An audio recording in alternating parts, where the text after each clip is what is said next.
Hello friends, welcome back to the MKS English classes. आज हम लोग जानेंगे 11th lesson, that is what is an abstract noun.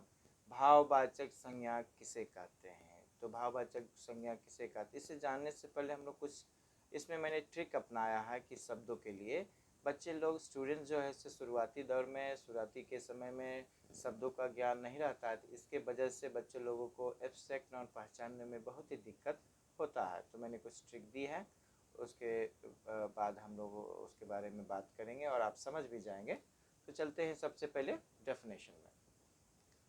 What is an abstract noun. Abstract noun किसे कहते हैं?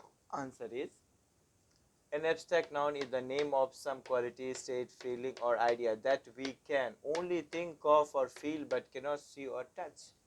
हम लोग जो है सो एब्स्ट्रैक्ट नाउन जो है सो किसी का क्वालिटी समझ सकते हैं, स्टेट स्थिति समझते हैं, फीलिंग्स महसूस करते हैं और आइडिया विचार भी पता चलता है। और हम लोग ऐसा है कि जिस फीलिंग्स को हम लोग जो है सो ना छू सकते हैं और ना देख सकते, उसे ही एब्स्ट्रैक्ट नाउन कहते हैं।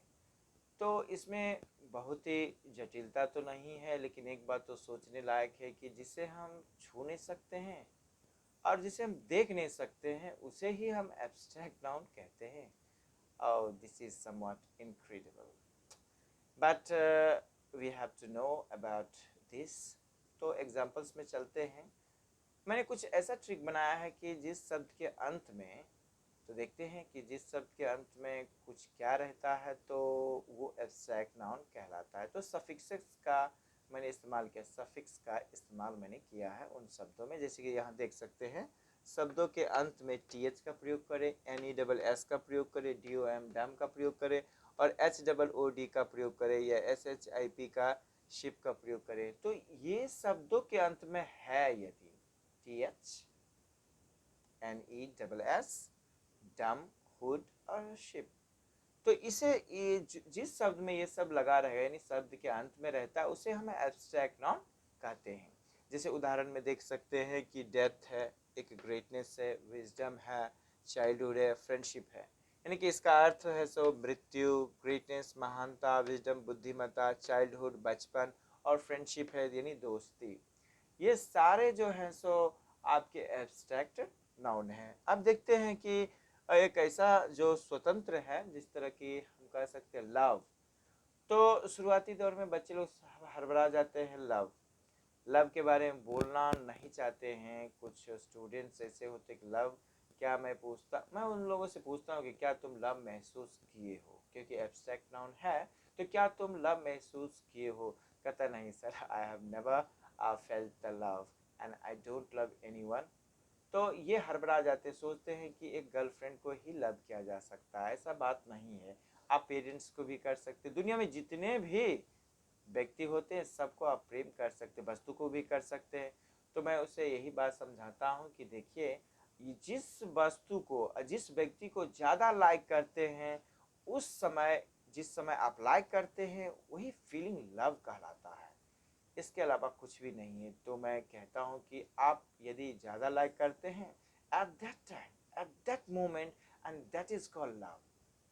लव ये नहीं है कि सिर्फ गर्लफ्रेंड को करे, ऐसा बात नहीं है, या वाइफ को किया जाता है। आप है दुनिया में सब व्यक्ति को लव कर सकते, सब वस्तु को कर सकते, खाने पीने में भी आप है सो ज़्यादा रुचि करते तो उसे भी पसंद कर सकते हैं। तो इस तरह से उसे समझाना पड़ता है और समझते भी बच्चे उसके बाद। तो ये ज़रूरी है समझाना। तो देखते हैं, ग्रेटनेस तो हो गया।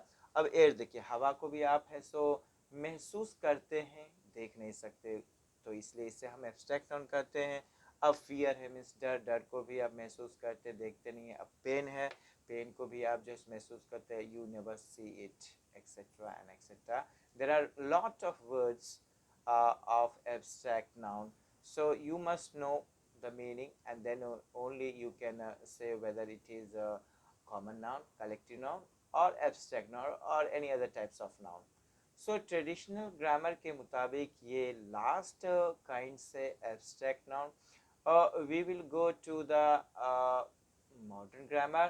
before that, one more examples are here over abstract noun। यहाँ देखिए, विषय और भाषा के नाम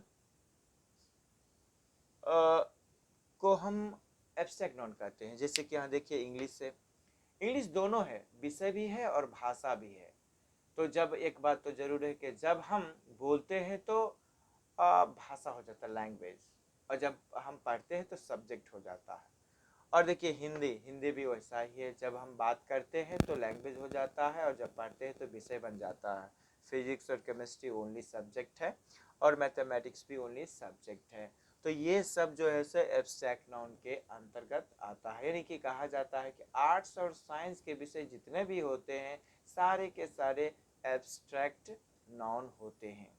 तो हम लोगों ने इसे पढ़ लिया है, आज पांचों भेद ट्रेडिशनल का पढ़ लिए। और आपको फिर से एक बार देखना पड़ेगा हर लेसन में जा करके, और डिफरेंसेस को जानना है। कंपेयर कीजिए पांचों भेद को, तभी आप जान सकते हैं। और एग्जाम्पल्स जो दिया गया है उसे आप याद रखें, तभी आप कह सकते हैं कि कौन नाउन है। यानी कि प्रॉपर है, कॉमन है, कलेक्टिव, मटेरियल, एब्स्ट्रैक्ट नाउन है। तो सबसे पहले आप सबको याद करें, और याद करने पर पता चलेगा कि कौन सा एब्स्ट्रैक्ट, कौन सा कॉमन, कौन सा कलेक्टिव, कौन सा मटेरियल और कौन सा प्रॉपर है। तभी आप जान सकते हैं अच्छे तरह से। तो आपको जानना जरूरी है और याद करना जरूरी है। हम अगले लेसन में हो सकता है या ला सकते हैं एक्सरसाइजेस, यानी कि अब क्या लाना है नहीं लाना है, अब अगले क्लासेस में जानकारी लेंगे। Till then I think we must leave. So bye. I'll be back with the 12th lesson. Till then, bye. But hey, please subscribe my channel for the next notification. Press the bell icon. Till then, bye. See you.